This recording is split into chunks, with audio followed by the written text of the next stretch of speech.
And we're live. Gonna play the intro.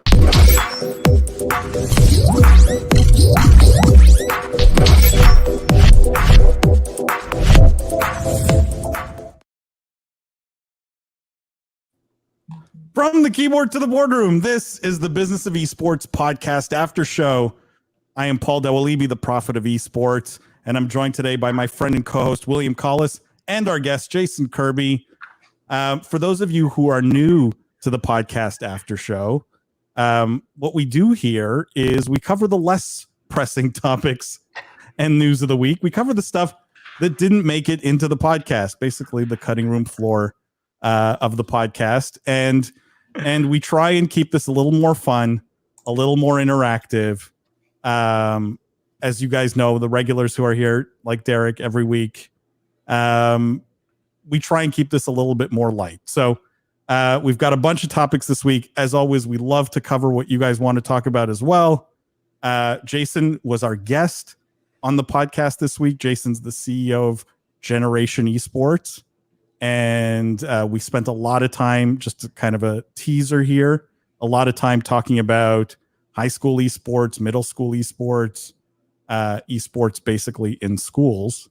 And we also covered some bigger news topics like games going to $70 and Microsoft looking to buy Warner Brothers Game Studio. Which I love, by the way. I'm a big fan of games going to $70, and I'm the only person in the world who's a fan of that. So like, yeah. You can't give this away already, William. You can't. People have to tune into the podcast. Yeah.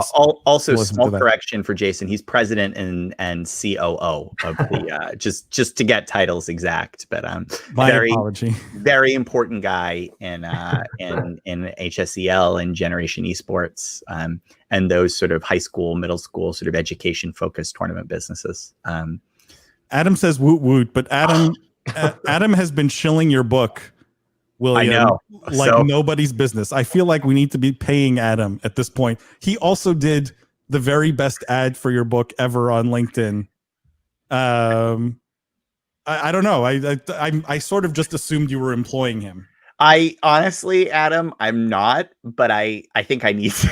Like it's at the point where I want to give you a referral link, that like you got, because you've been incredible. Yeah, it's relatively easy with Amazon, right? I think so easy. Yeah, I think you can make one yourself. I think I suspect he did. That's why he's working so hard. He's making sure he makes money on the back end here.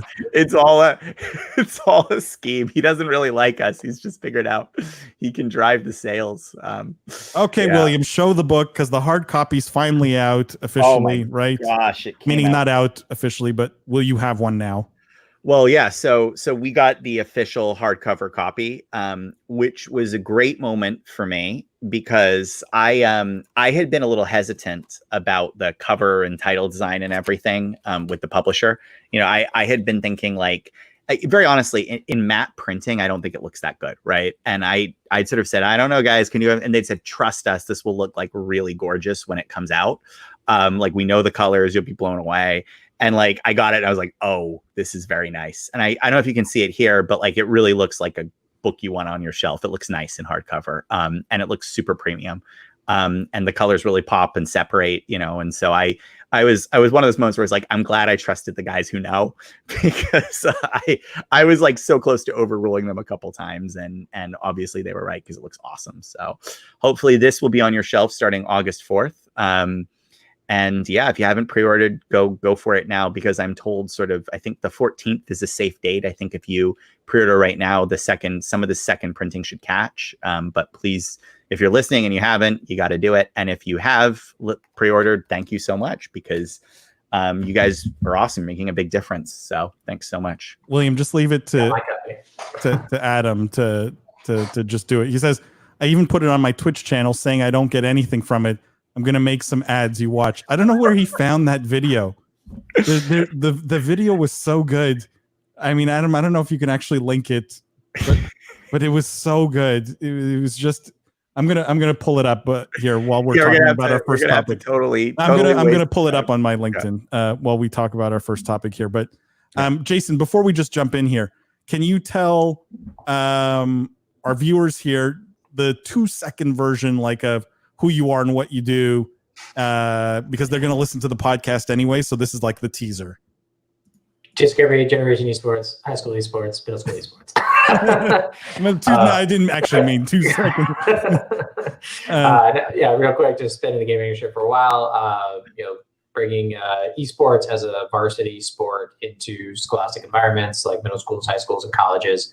We provide the technology to enable that, and we own and operate the leagues that support it. I would go so far to say too, where you did what you didn't mention is you're probably the only guy on the planet with a successful exit in game like streaming. That's true. Yeah, that's really significant. Yeah. Right. Like there's I don't think anyone has had a successful exit there yet, or some kind of successful outcome. I was just thinking online, right? Or those, yeah. Team.io guys did okay. I don't actually know, did they? I mean, they were doing okay. I don't know. Then makes it happen. But yeah, I think it's really impressive. Getting any exit is impressive. Getting an exit in gaming is like 10 times more impressive. And that probably matters because we got a couple investors who watch this after show occasionally. So if you're looking, guy actually made money for someone. So that counts for a lot. It happens. Guys, let's start with something a bit like we'll start heavier and we'll end lighter here. Let's talk about Valorant, because this came out this week and I'll post the link here in chat. This came out this week that Valorant is going to have a deathmatch mode. William, you had like this visceral reaction to this when I told you we were going to do this story that was extremely negative. This is completely wrong. Which I was a bit surprised by. Like, it's what was completely wrong. Look, so there's 2 parts to this announcement. One is deathmatch and one is pick and ban. And I feel like night and day about both. I think pick and ban is the most important thing they can add to the game and should have added for launch. And which they are. Yep, which they are, to be fair. But I think deathmatch is the worst idea and represents a lack of vision. And let me explain why I like both. And it goes to what makes an esports title defensible. Okay, so in my book, sorry guys, we're gonna talk about my book again because Paul says I need to talk about the frameworks in it more. There's the Omens framework, which talks about why titles are effective. And one of the N in Omens is network effects, right? And this idea that the more users that you have entering a title, right, the more effective the better the game is. And in particular, matchmaking in esports is one of the big areas where network effects play an important role. Pick and ban systems and the ability of flex pairings across users that then post adjust based on bannings to produce matches is a huge opportunity to increase the power of network effects, right, in the game, because it is significantly more complicated to do matchmaking in a pick and ban oriented system than it is to do matchmaking in a predefined hero selection system. There is significantly more room for market liquidity to drive improvements in matching there. This makes this really good because as Riot's user base climbs, the pick and ban system gets better. It lets the matching algorithms get better and improve more. So you have more of those sweet 50-50 games that you love. So that's why I love pick and ban.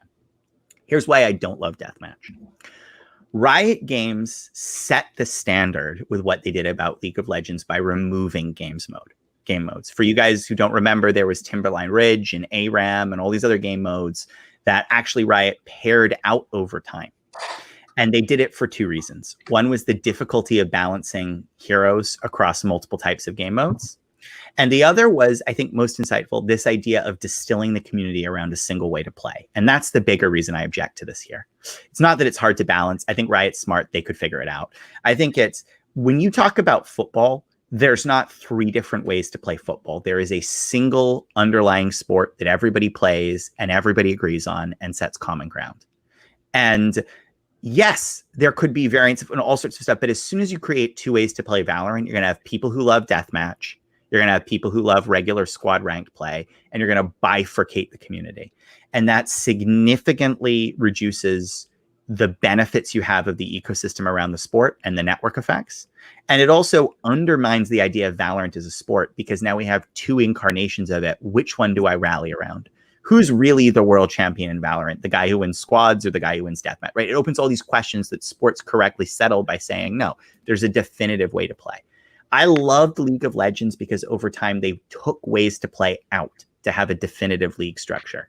To me, when I see this announcement, and I'm sorry, Riot Games, I know you're super smart, but when I see this announcement, I hear, we don't quite know what works in shooters. Something might be wrong with the game right now post-launch. Maybe we're not seeing the numbers we want. Let's add other modes people expect from other shooters. I don't want from Riot Games, and I think the fans, I don't want a smorgasbord of all the different ways you might play an FPS. I want you to be, you are the kingmakers. Give me the definitive FPS experience. Tell me this is the way tax sim should be played. Build your entire game and your community around that and stand by that. Jason, I assume you have less strong feelings. Well, I assume you would like this because more games for the kids in your system to play means more tournaments, more, right? Is this it? No, from how we operate, the fewer the better. Because it's like you said, it's a simpler system to set rule structures for, to have guidelines. Or if there's a different game mode, we have to make it very clear in the rules that we're only operating one game mode, because if we'd have to have a whole separate competition for the other game mode. So from how we service the Scholastic community and students and the competitive environment, the simpler and more funneled the focus, the better. However, from a strategic standpoint, I think William's right in the sense that seems like they're experimenting to see what sticks. Which I've noticed with like Call of Duty Warzone, they've been changing every week or two. They change out, game modes, and I'm just kind of always a little baffled as far as how they're prioritizing it, moving them up and down, and just kind of A/B testing. I'm imagining to kind of see what sticks. So there's clearly some merit behind the testing strategy, but as far as the competitive element, focusing on one game mode is going to make the competition a little bit more straightforward. It allows students to get good at one particular game mode as opposed to trying to split time. I truly believe the right solution in every esport is not, I don't know how to make this mode engaging enough for all of my users, so I'm going to add another mode and create two experiences. It's, I'm going to make this one mode better, and I'm going to make this one mode work for as many people as possible. This is the same reason I don't like Overwatch 2 being PvE. This is all I just like. This is, and I think, by the way, if you have any questions about why this doesn't work, I think you can see this problem manifest in Crucible. I think the biggest knock against Crucible is it tried to be 3 different types of games in one.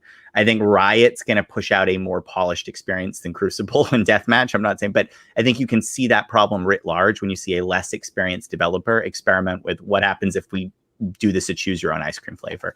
You are the sommelier, Riot. I don't know enough to pick my own wine. You pick it for me. Joe agreed with Jason, I think, and said Spike Rush basically feels like Deathmatch to me without gun choice. I mean, yeah, the game modes tend to all start feeling like each other. This comes back in my mind to, I don't think Valorant's that good of a game, and I have a funny feeling Riot knows this. I don't think it's the next League of Legends, right? And so maybe this is, like you guys say, this is just experimentation, but then it's hard to argue with it, right? If they know deep down that Valorant as it stands is not going to be the next CSGO, maybe experimenting is not such a bad thing. Maybe that's what saves the game. I also just feel like, guys, to be blunt, this was in development for 7 years. You're telling me you didn't already experiment with Deathmatch? To be honest, the gunplay in Valorant is not good enough to be Deathmatch. I just don't think the game is good, but that I'm a little bit biased here. I really don't think you need to have reasonable people can disagree on how good Valorant is. I don't know. I really don't know. I'm not experienced enough as a shooter player. I really think you can talk about these decisions being good and bad, independent of if they make the game itself better or worse. I think talk in terms of network effects and customer concentration. And you can say that these are good for some things and bad for others. And you can say yes or no. Could argue Deathmatch, William, puts them in front of a different customer, right? Because currently they're going head to head with CSGO. The game mode's exactly the same. And with the characters and powers, they're going head to head with Overwatch, right? by doing deathmatch, now they sort of squeeze away from Overwatch, because Overwatch is not deathmatch, and they squeeze away from from CS:GO, and now they're their own thing. That's fair. And the reason why I could get 100% behind deathmatch is if Riot's plan was to pivot because they had trouble getting ground against other tac sims and hero shooters, right? And move into open white space, and they were planning on killing the squad mode of Valorant. If this was, the squads isn't getting the market niche we thought, we need a different market niche, let's pivot this to deathmatch and kill squads later, I'm 100% behind this. If this is, let's just do both and hope both work, or hope both shore up the game, like, it's not a missing feature that should have been there. Like, I feel that really strongly. Like, this is not like all FPSs have this, Valorant should have this too. It's not that at all. Like, it is a decision that dilutes the strength of the game. Cam says, tuning in for the ride home. How is everyone? Cam, good to see you as always. All you missed was William shilling his book, as usual. So you haven't missed much yet. And Joe says, other shooters like COD have streamability. Twitch chat seems to like games with quick matches. Yeah, but CS:GO survives on Twitch, and they're not that quick. So I don't know if that's the reason Valorant doesn't succeed, but it might be one of them. I definitely think the match pacing is off, Joe. Like, just like subjectively, the match pacing feels too tuned for competitive broadcast and not tuned enough for individual play, right? Like, and sort of the cyclical high cycle time of streams. But I think that's subjective. I don't know. Like, I just don't know. And I bet that's something Riot can optimize. Like, that's an easy thing. Riot can see all their numbers. If they figure out 11 matches is better than 13, it'll change over time. That I just like, over time, our offside rules for soccer changed. That doesn't bother me as a fundamental problem to the game. It might not be right today, but we can get there, Guys, let's switch to TikTok here. It seems everyone can only talk about TikTok these days. Jason, are you on TikTok? Do you do the TikTok thing? I am not in the TikTok sphere. Very much aware, but not my cup of tea yet. I was going to tell you. I'm the only one I'm not. I was going to tell you to follow William if you were, because he does some great TikToks. Some great 24/7 on TikTok. The TikTok, right? Isn't that what the kids call it? TikTok sing. So this article was from Dexerto about a TikTok trend where it's the TikTok is what I'd wear if I was a fan of esports team XYZ. And then, they go through all the esports teams, and then they're changing outfits 4 or 5 times. And supposedly this is driving quite a bit of business to esports teams to sell their apparel. I didn't fully get it because almost all the outfits are basically the same. It's like hoodie and like jogging pants, and some of them have hats and some of them don't. And but there's this viral power of TikTok now to push apparel. William, I know your take on this was more one of what happens if TikTok gets banned and what are the implications, right? Yeah, my interest in this is less like, which is what Derek brings up, by the way, here. Yeah, Derek, my man. Same think alike. My take on this is less like something went viral on TikTok, because that you can't build a business plan around that. I don't think that fundamentally changes the underlying economics of any of these businesses. I don't think planning to monetize teams on apparel sales is suddenly a lot better because a TikTok thread blew up. Like, I have reservations about that. As a team owner, I'll tell you I have reservations about really that. You don't want a 50x 50x valuation on your revenue or something because you sell hoodies? I only settle for 100x because I sell hoodies and sweatpants, which clearly half the teams here don't do. Okay.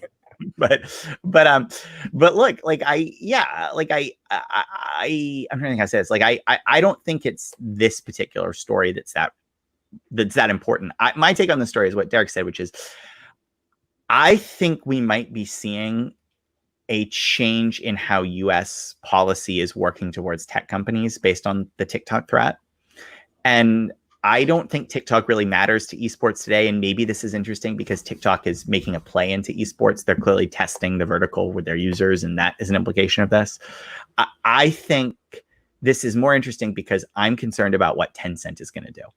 And I wonder, what are the barriers that could stop Tencent from stealing the streaming market in the United States when they claw back their wholly owned titles, as we've talked to many times. And the one thing that might limit them is an appetite in the US and Europe for Chinese-owned businesses not to control large-scale media products that can track users and are frequently accessed. And that is an interesting limit on Tencent's power I had not thought about. And if it's activated for TikTok, I don't think it would be that far away from Douyu and these other businesses. I really don't. I think once one domino falls, you're going to see a lot more. So your concern is TikTok gets banned. That means anything Tencent wants to do in the US or North America from a media standpoint, all of a sudden is faces of the firing squad. Basically. Yeah, my concern is let me put on my hat. I'm Tencent here, right? I'm seeing a major successful Chinese media company getting banned from one of its largest markets because they drew too much attention for data practices that were questionable, right? Do I trust senators, politicians, consumers to differentiate my data practices from theirs, even if mine are a lot better? I don't know if that's a risk I would want to take. To me, if I'm Tencent, I would say this says you need to tread more carefully in the US with big moves, right? Because what is clawing back, like say League of Legends to, whatever they're calling what do they call their US streaming platform now? I can't even remember. Trovo, yeah. Like what does that scream? Antitrust, right? Like that's what that starts to sound like to me. So maybe it's not the lens of privacy, maybe it's the lens of competition that gets them. I don't know. But to me, this says be careful. US regulators might be regulating media and game stuff in the new economy that they weren't really before.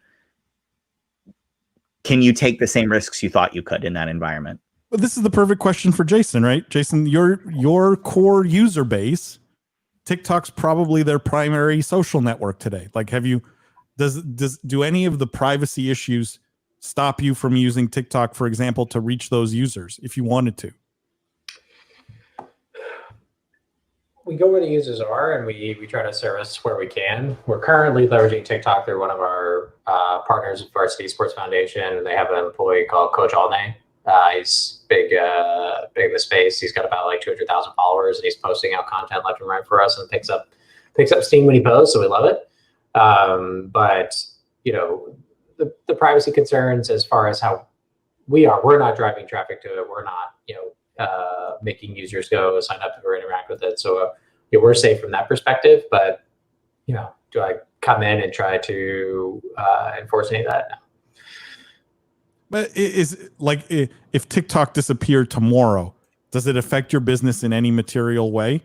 Like is the virality of the platform driving adoption of esports are you seeing that, or is that just?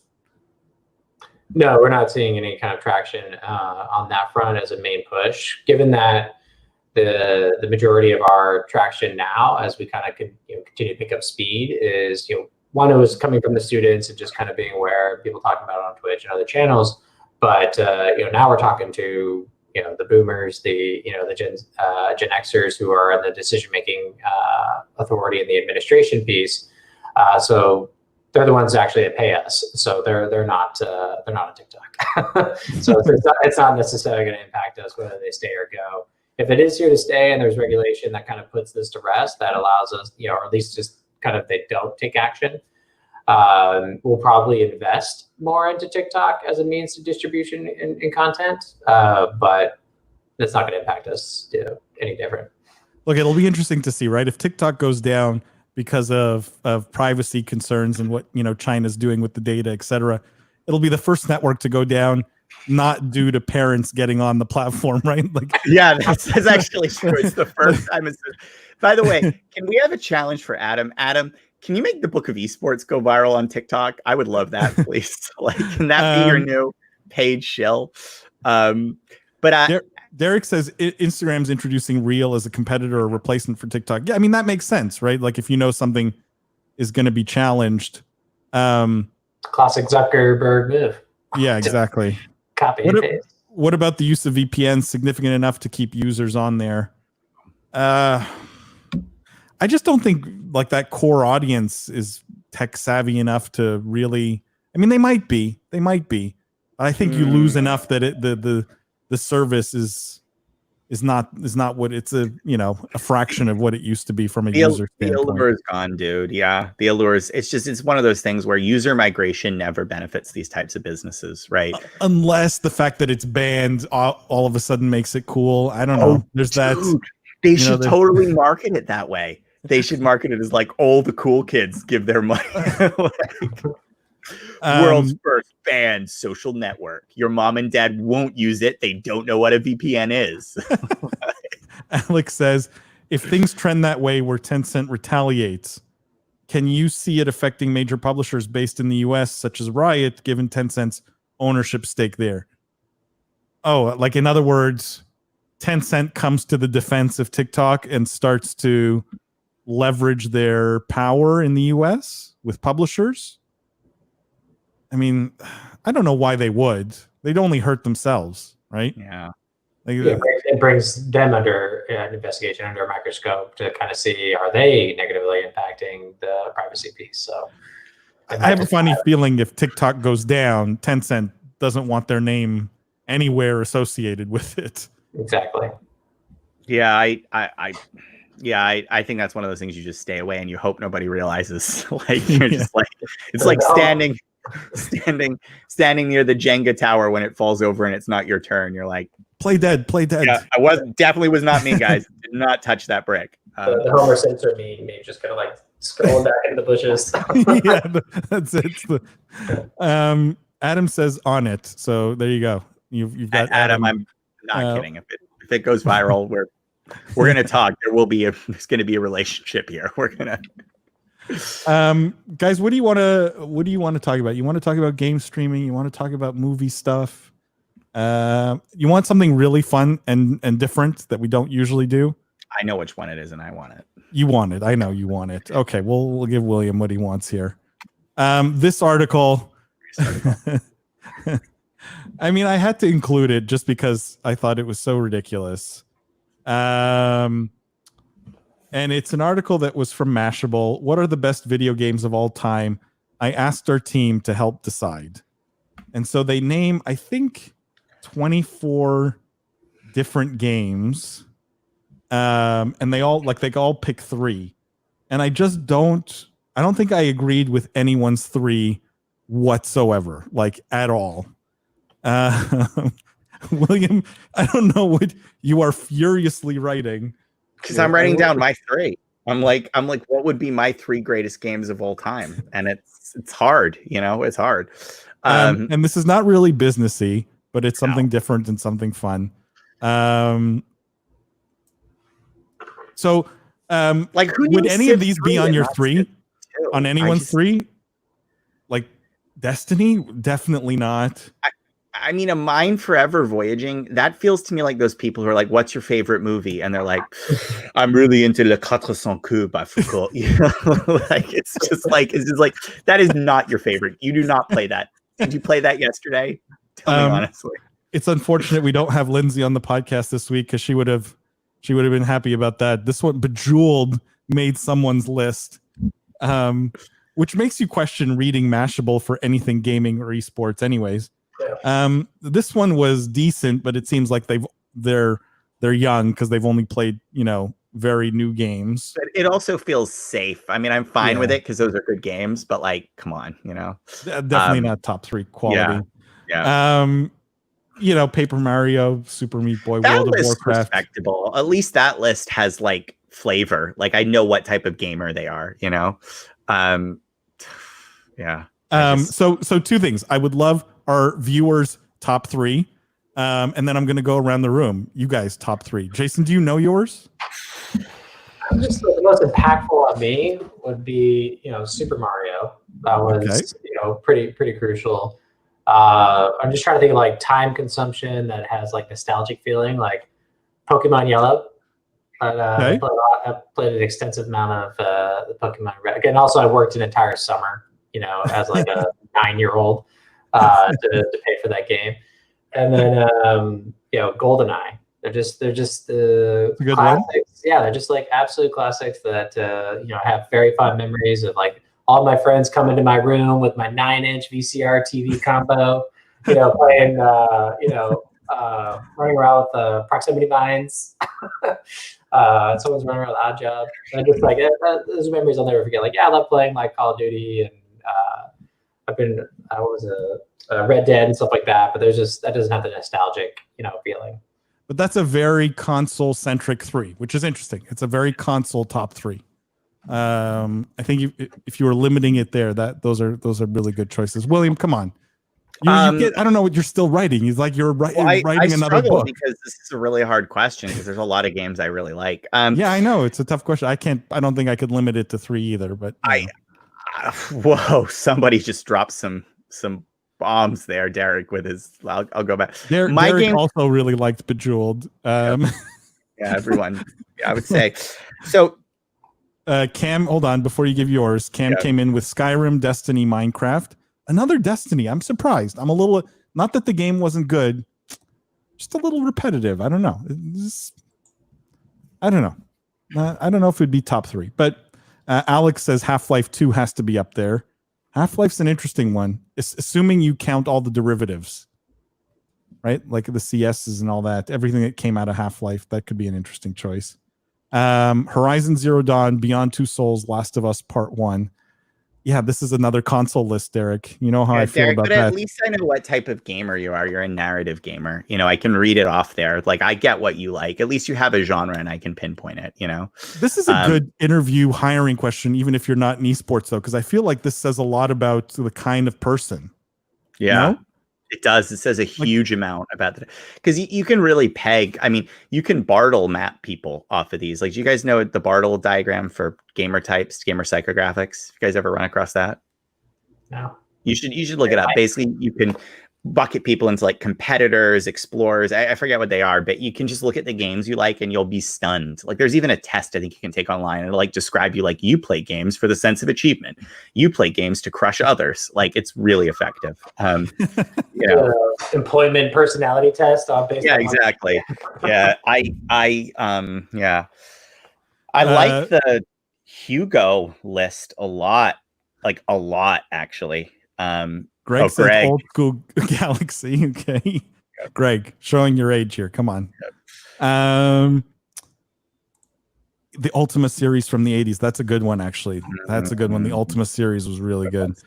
Diablo 1, Age of Empires, Doom. Yeah, that's a good one, too. Come on, William.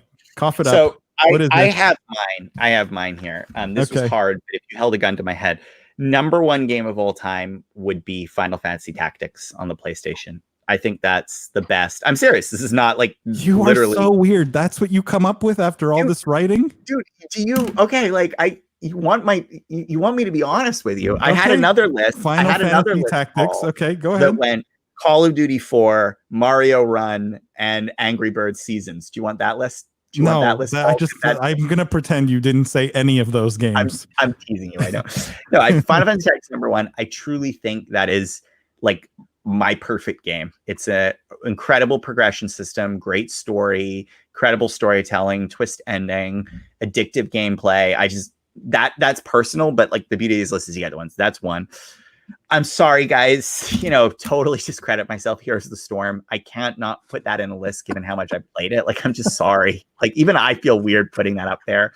Oh man! And then my third game would be the God of War remake. Not because of the time I spent with it. I did spend a lot of time with it. I did, beat the Valkyries and everything. But because that was a game, like, I thought about what are the moments in gaming when I'm like, I'm at a step forward in the medium, right? So like I had BioShock on the list, right? I had Halo 2 on the list. I had games like that.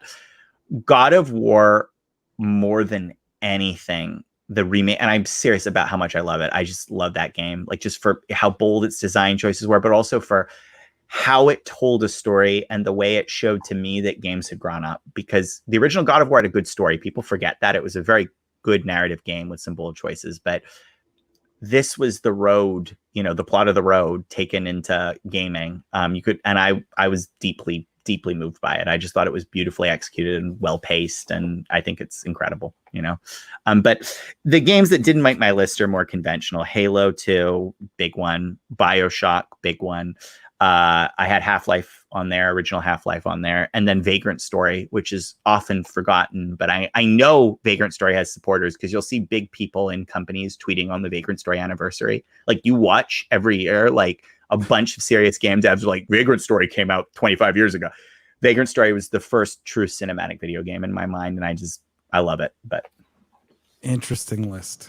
All right, I would not have guessed, I don't think, any of those for you, William. Seriously.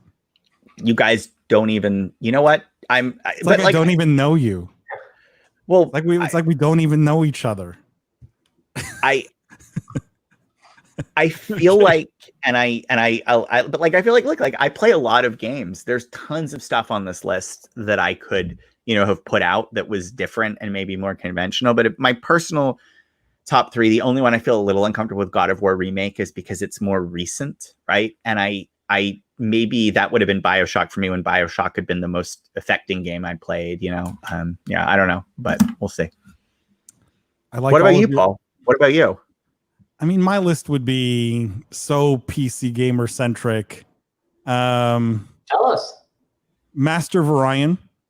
So, because that was Sid Meier's greatest game ever. Like, you can look at any Civ, Master of Orion's still the best game he's ever made. No, it's Alpha Centauri, but okay. Okay. Star Control. So any of them, but Star Control. What? Who are you? I feel like I don't know you at all. Like, and then there's like 3 shooters that were probably really formative for me. So like Quake 3 was the shooter I first played for like real money, you know, online. And that will always have a special place in my heart. And if I had to pick a 4th, it would be like EverQuest. Really the first great MMO that you could sink like a few thousand hours into and not know where they went. That would be my list. Very like PC gamer. The last 2 feel like you, but that one is, yeah, my list is I'd love to add like Wing Commander, you know? Oh, Wing Commander. Like, I'd love to add that. And I'd love, you know, there's names I'd love to add to that list. But if you told me stick to 3, like Master of Orion, I would still play to this day if I could. Star Control, you can still play to this day. People open source the game. I'm trying to remember what it's called. They changed the name, right? Because the game went open source. Yeah. But like best memories with games, it's those. That's interesting. So how much, just not to dwell on this, because like this is kind of like, this is not a business topic, but just because we have fun on this and we try new content, like how much for you is, and this is an odd question, like how much for you is the quality of the game and how much for you is the subjective value of memories you have with the game? Like, and I'll use an example for me, BioShock, right? Which almost made my list, didn't. I don't think BioShock is the best first-person shooter ever, and I don't think it holds up the course of time, right, as an FPS. No. But as a narrative-driven game, the moments in BioShock stay with me infinitely more than anything in, you know, Half-Life 2, right? Half-Life 2 is a better shooter. It's a better gameplay experience. It's not like so to me, when I think of my most attached memory, I have a stronger reaction to BioShock than I do to Half-Life 2. Does that matter for you? I mean, I took both into account in my list. Has to be a great game and has to have some, like, I have to remember the moments I played it.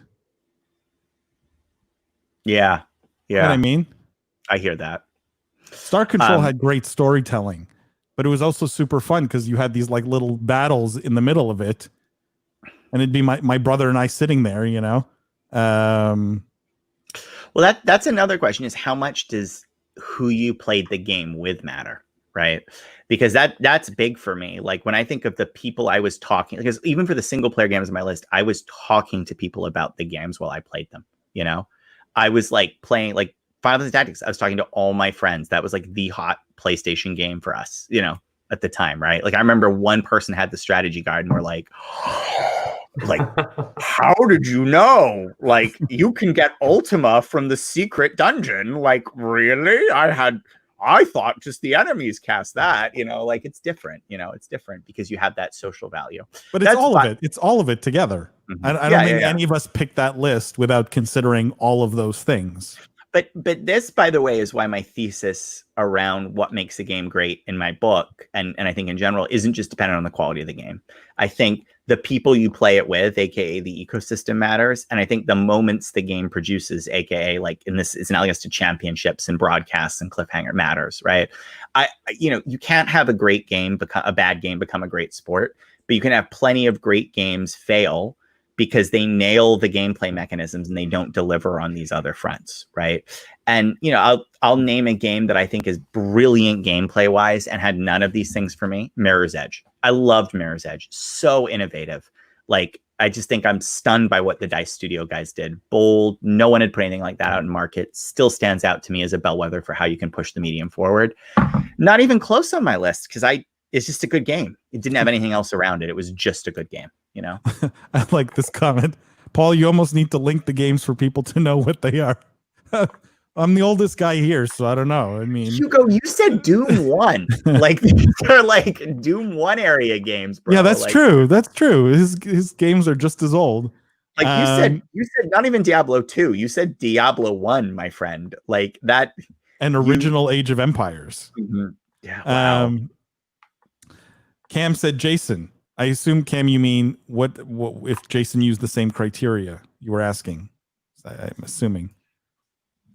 Yeah, so mine's going back to who I was with and the experiences that I had. That's why I immediately glued to more of the nostalgic back, late 90s experiences. Because like now it's like, I'm playing Call of Duty with buddies. It's just casual, playing, Red Dead. I would play completely by myself, just did the campaign, never did, Red Dead Online or anything like that. So it's amazing, incredible game. Love playing it.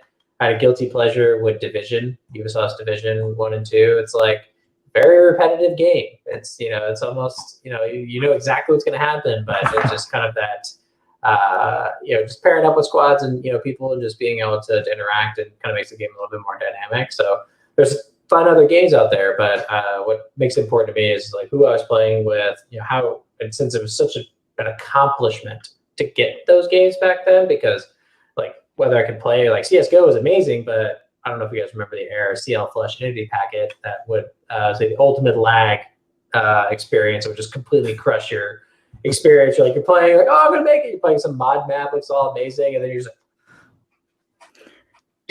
like freeze out. And then Red Alert, actually, I love Red Alert. That's a great Command and Conquer was a great game. I still hear that music. The no. I can still hear Alex has a great question here, though, guys. Yeah. I'm curious because let's get back to business here. He says, so tying in business with nostalgia, could you see competitive events around old school titles? Imagine wagering on competitive Mule or Ancient Art of War.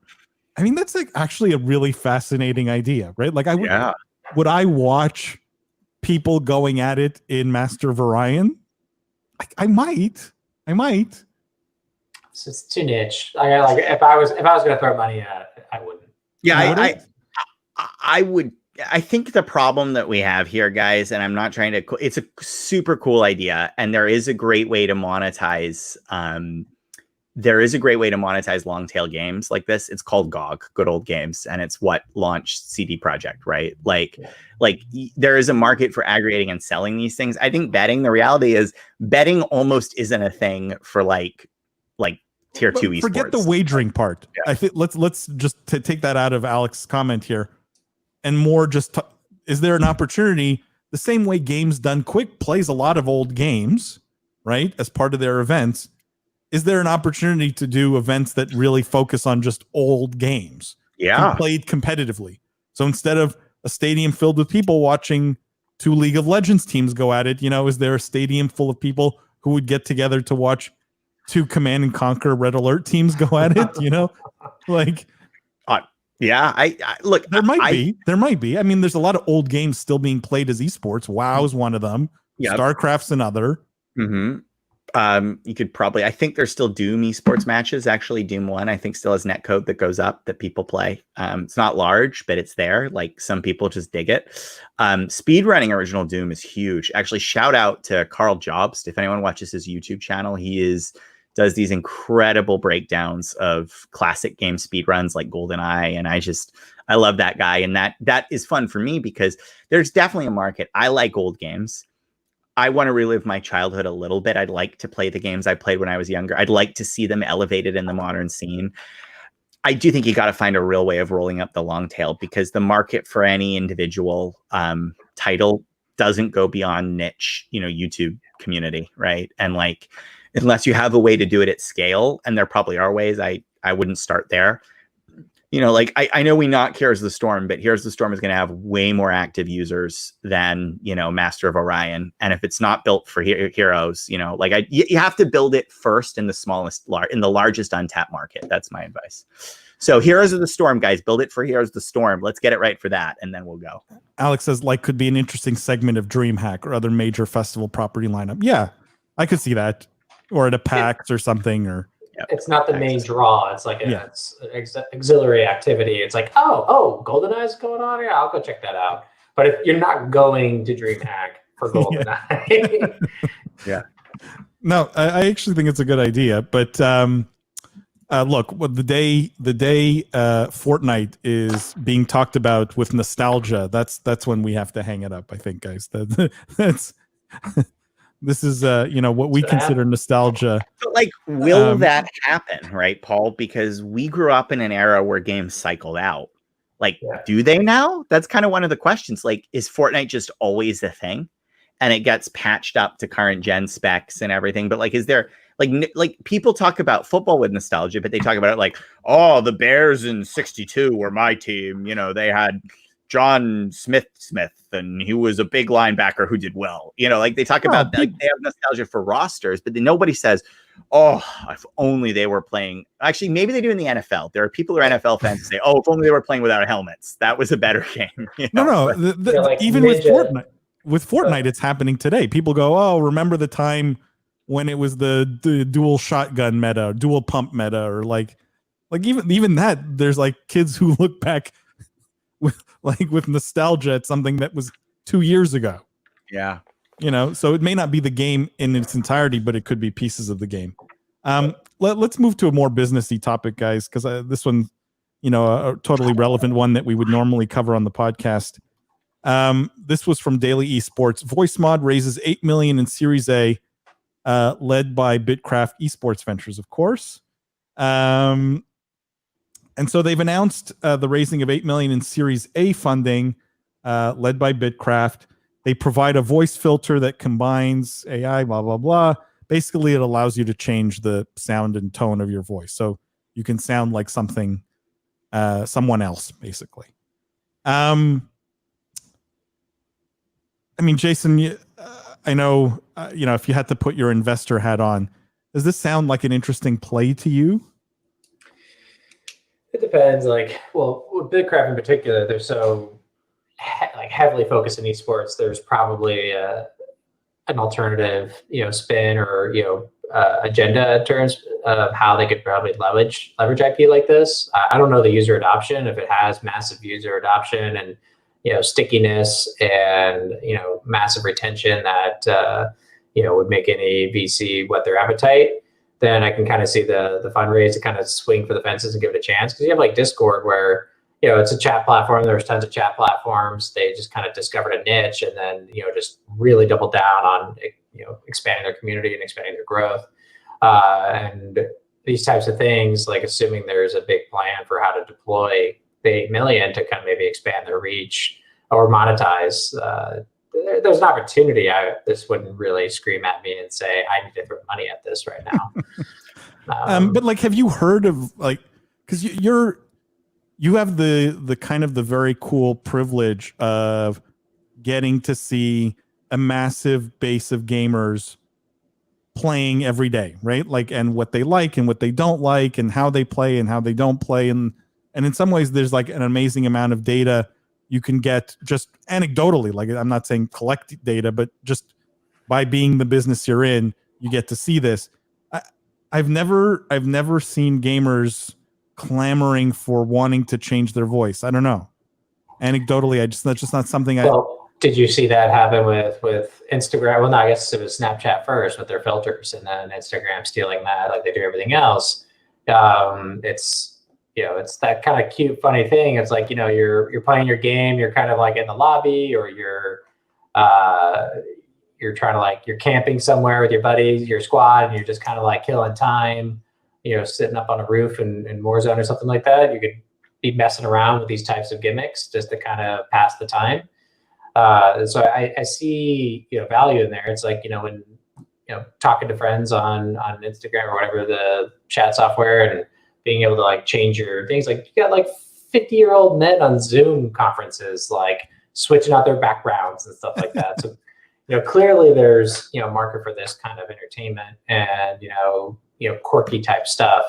Is it a, $8 million Series A? I would imagine maybe a $30 million valuation plus or something. Probably more. Probably. Yeah, maybe This is 50. This is 50. I'm feeling 40 to 50. 40 to 50 would be my guess. I think two things here, right, guys? I think one is, why did they raise all this money? Audio avatar. That is a great 2-word pitch. Honestly, one of the better 2-word pitches I've ever heard, because I know that avatars are a big business, and I get people spend on that.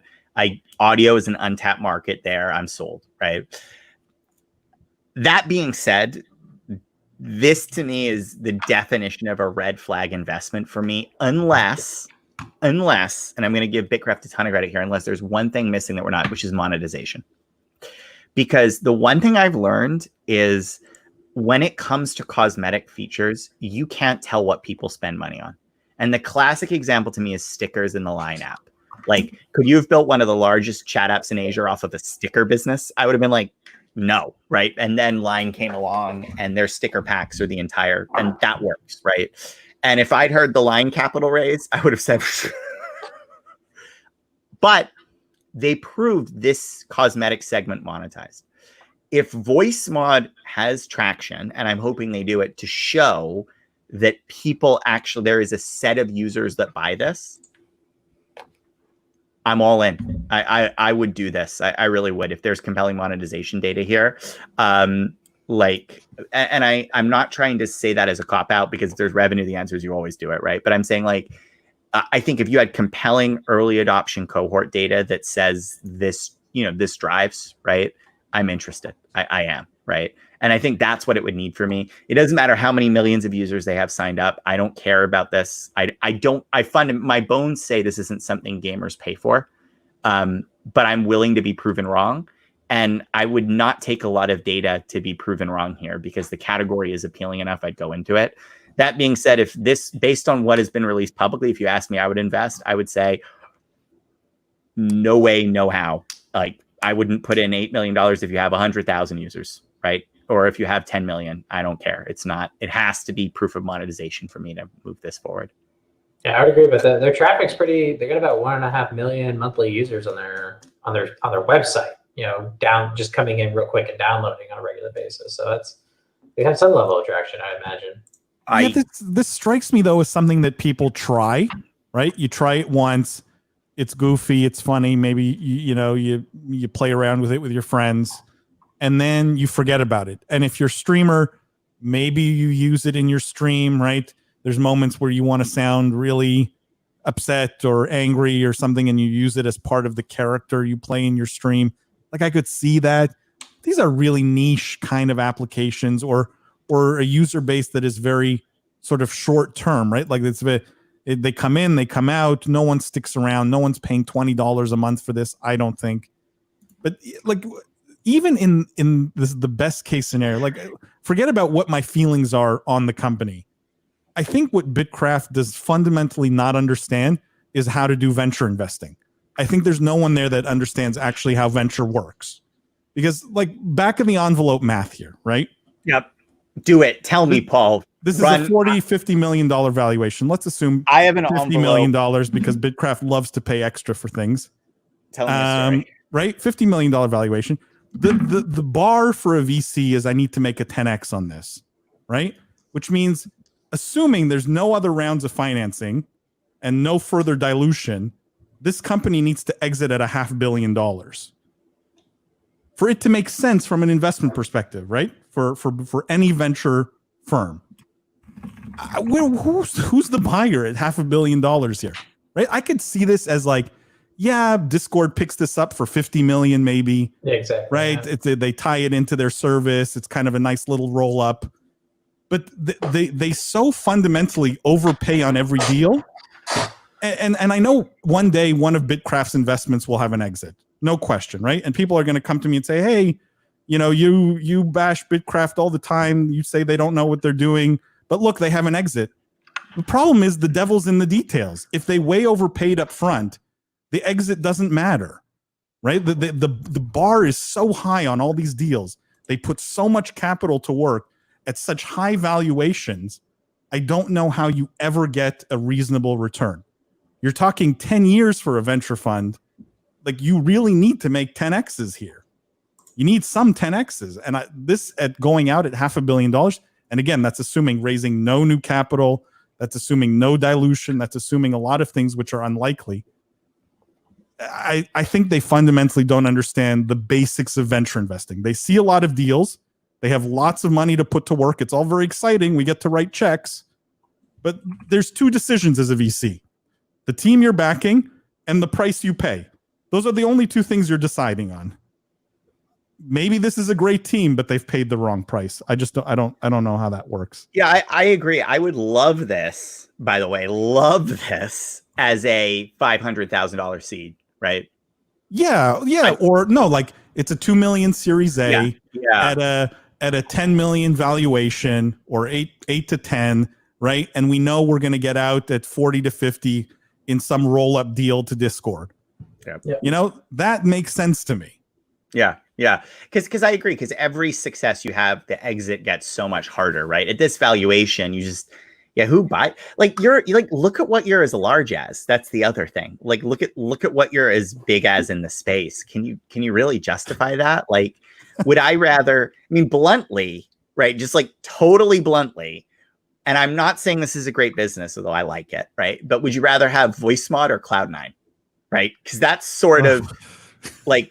I'm just saying, like, as an investor, neither, to be clear. Even if you allow for pumped esports valuations, which would you rather own here?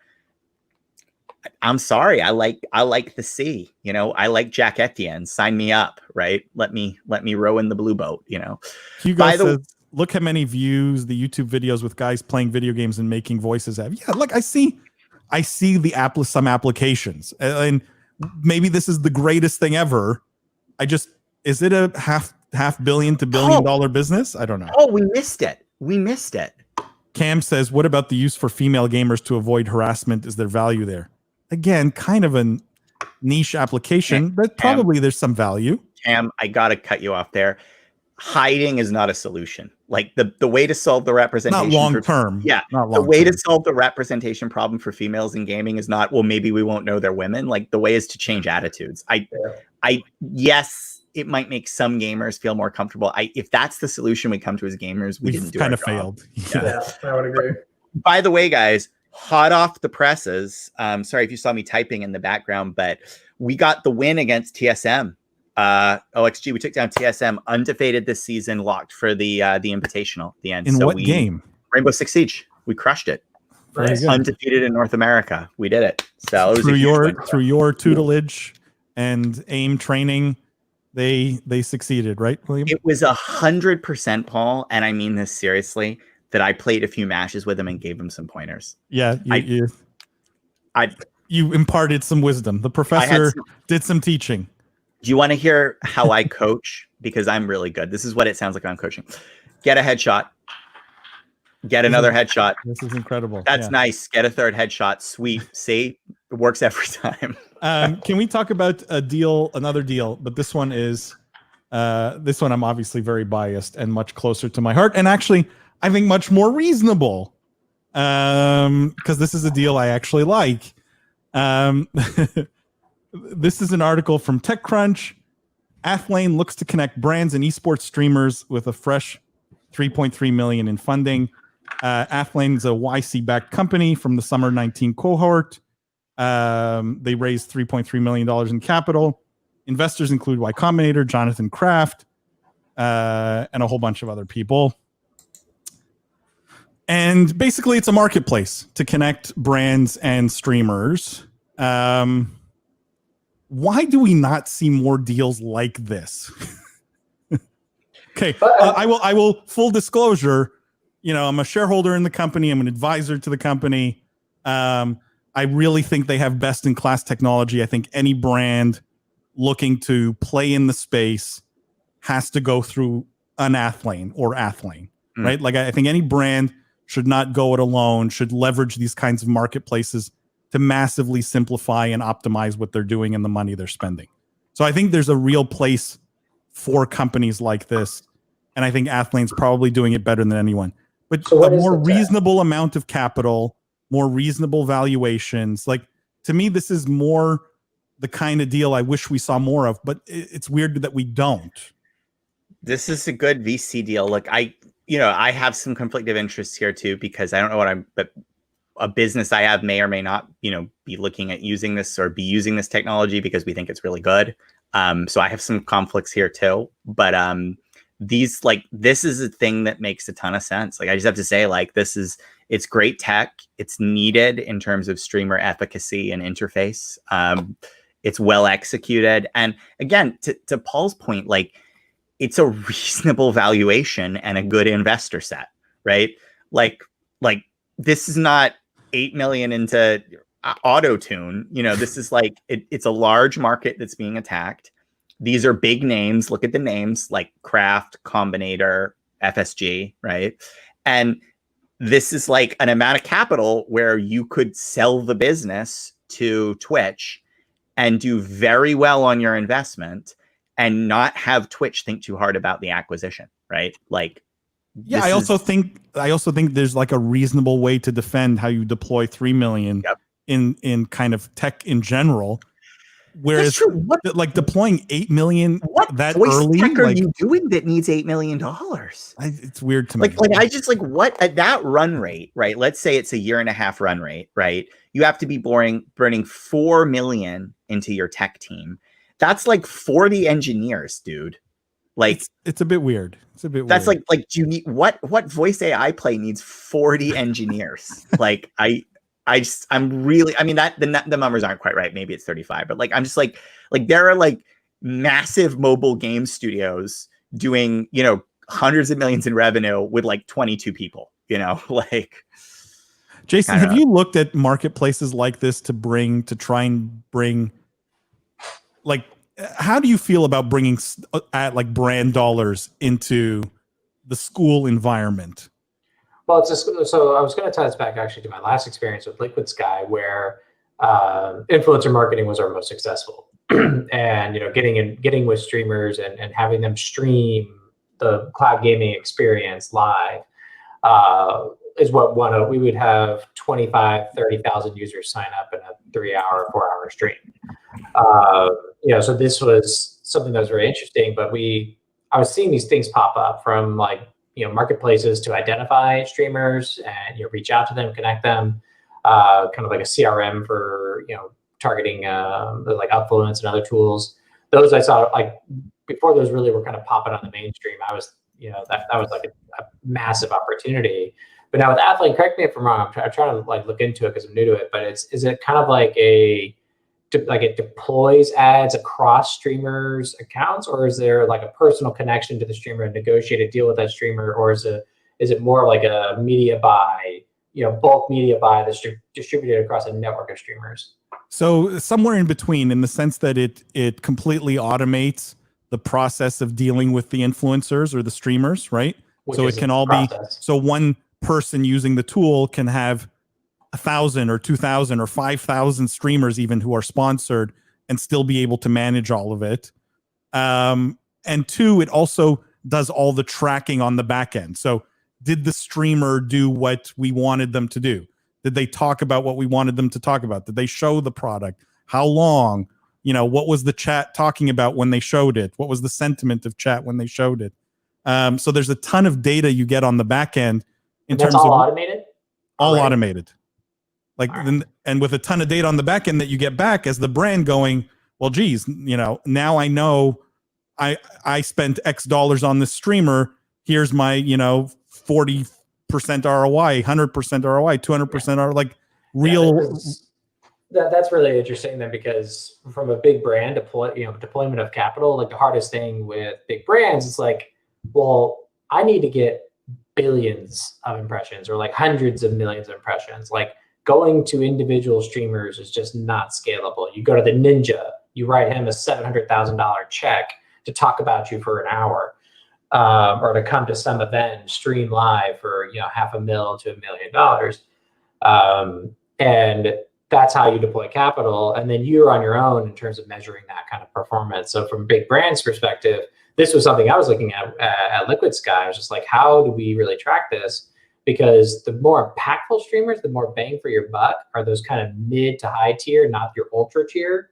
People that are going to be a little bit more passionate, a little bit more committed to the product because they're grateful for the income. They're grateful for feeling their overall passion of making this their career. So they put a little more effort into it. But you don't get you got to try, you got to watch them when they do it. You got to have that stuff. So it's influencer marketing is extremely not scalable. So it's interesting to see a solution like this. And if the tech is doing what you say it's doing, then now, okay, I have $1 million budget. I can work with 50 streamers over the course of a month to hit certain things. And I have these little toggles. And at the end of the day, you're going to have a marketing manager or director of marketing who gets to print out a pretty little PDF saying, here's all the hard work I did, which, as much as I despise, kind of some of big brand marketing in that regard, that's what it is. And that's how they need to have their stuff buttoned up and pretty. So if I knew about this deal, I would throw money at it if it is what you say it is. So that makes a lot of sense because they're going to have to do it. And brands are used to having their ad budgets almost really only be 50% effective. Like when you look at the ad tech market, with so many middlemen along the way and like so many different fees and all this different stuff, you got your agency who takes in media 10 to 20% off the top. And then, they deploy to all these ad networks that they take their 5, 10, 20% off the top. And so, if you have one tool that you can immediately deploy your funds into, and the streamer is getting paid and the tool is getting paid, there's only one middleman, and the middleman is providing extreme value. So that sounds, and the valuation sounds great depending on the traction. One of the launch customers was Reebok, and they found, much like you which you knew, but most people don't, is backing 500 small to medium sized streamers, some of whom all they got was a free pair of shoes and no dollars, right? Yeah. The ROI on that group, on that segment, is just through the roof, like ridiculous.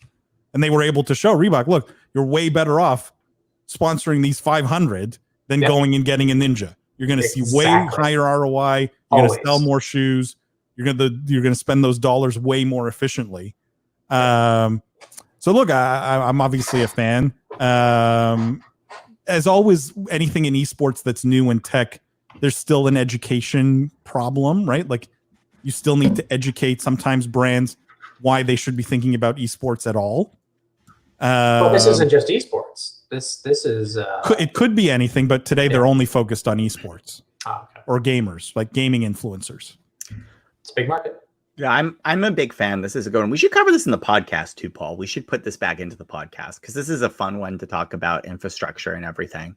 We should. It's the kind of play that I wish we saw more of, right? I wish we should make sure we get to this next week because first of all, I think we give it short thrift by putting it into a live stream. Not to knock the live stream guys, but I mean, obviously the podcast reach is like infinitely larger than the live stream reach right now. But also I think it's important because it does speak to like, there are more like, this feels like an authentic venture round, right? Whereas we don't see a lot of authentic venture rounds today, honestly, right? I think we see a lot of hype rounds, right?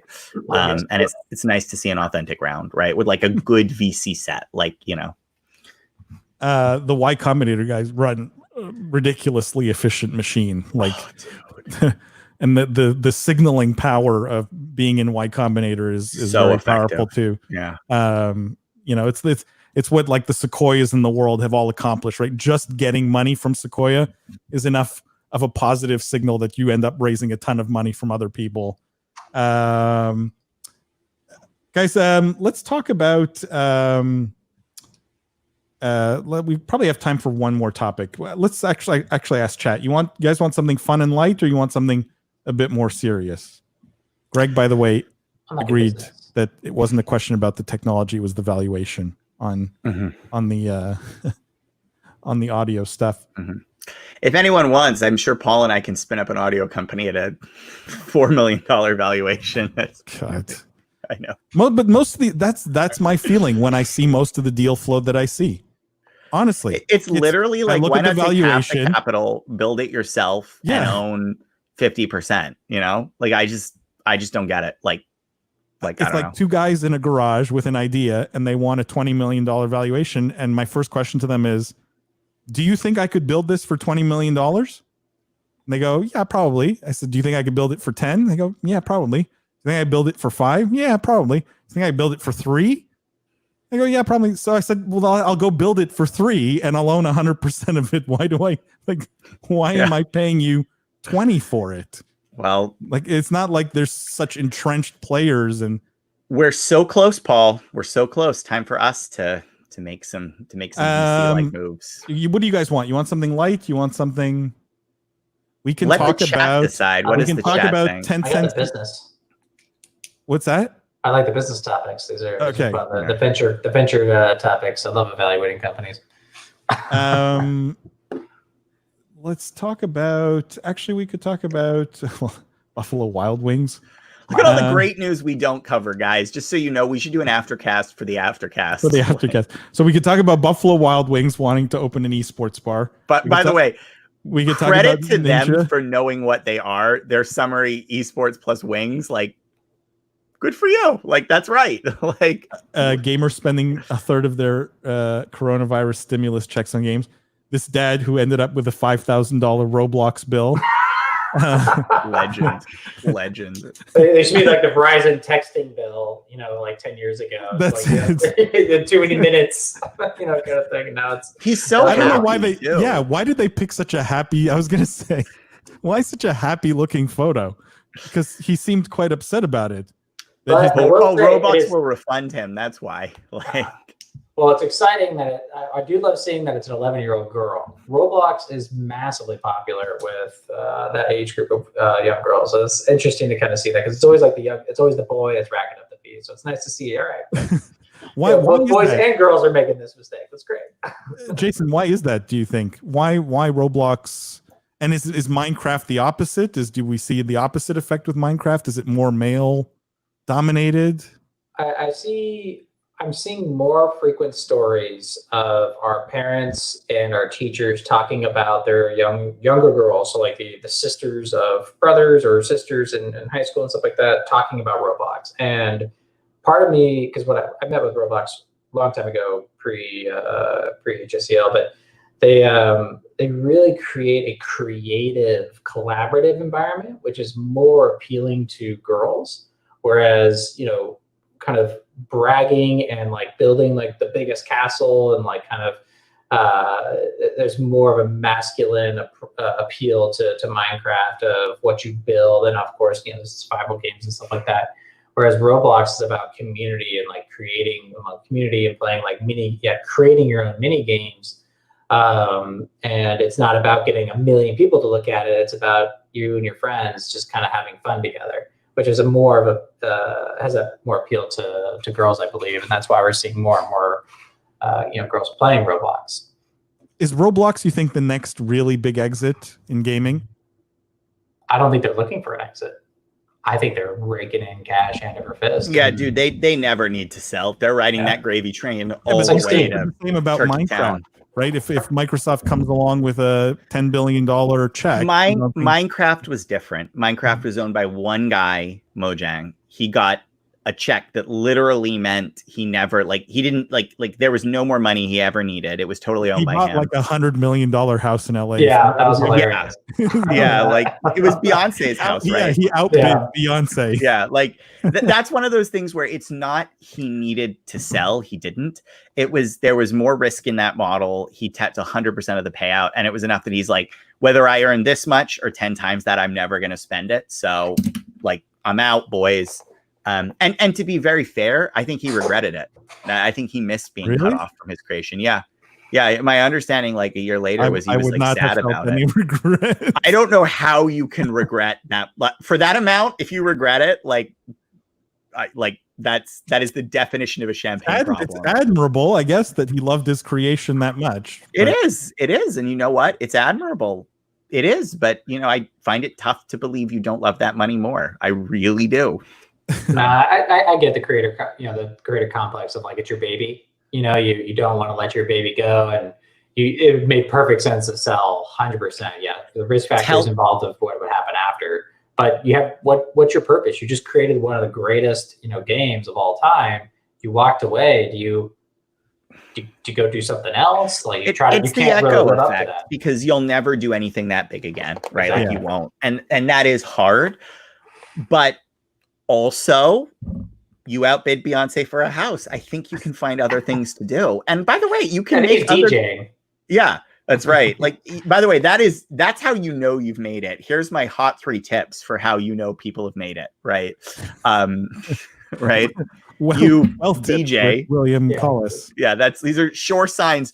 Sure signs the person Goldman you're Sachs talking to can bankroll your entire startup business. They are a DJ. They own a car warehouse. Paul, I'll put that one in for you.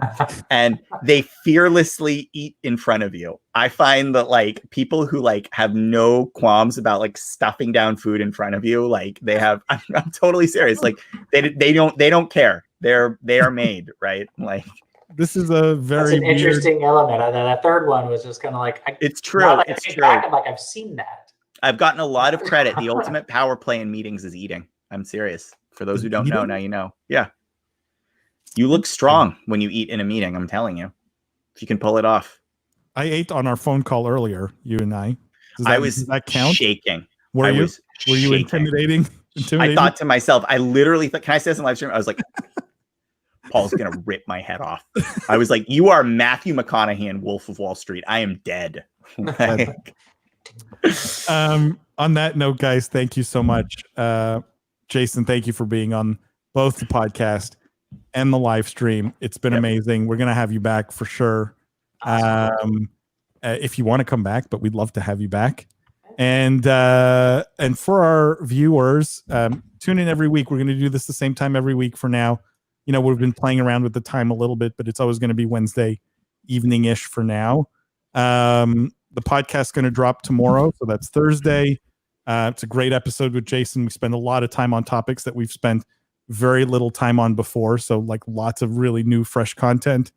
And again, don't forget, pre-order the book. I don't even know if I go to Amazon, does it say it's almost sold out or I don't know how it works because they've ordered another printing. So maybe it shows refreshed. I don't think it's going to show sold out. Oh, they added the audiobook back. That's good. Is it your voice on the audiobook? I think I've asked this. It is my voice. It is your voice? It's great. You should have maybe had someone else. Oh, they tried. They tried.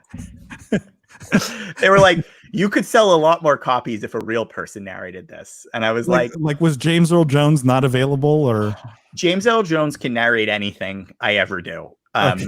And all he needs to say is so say we all, and I'm out. You somehow mixed all kinds of, you mixed Star Wars and Battlestar Galactica in the same reference. No, James. Oh, I did. You did. Oh, I'm not a real fan. I need to go away. Oh, you're a fake nerd. Oh, I'm not real. I'm one of those people who wears what's your favorite lightsaber, Trekkie? I'm like, when I'm correcting William on nerd things, I need to go to bed. Actually, I got to open a glass of champagne to celebrate because this was a huge win. First team to qualify for the Invitational. So Alex, thanks, guys. That was fun as always. Thank you guys for tuning in. and we will see you guys next week. Take it easy. Wonderful night, guys. Thank you.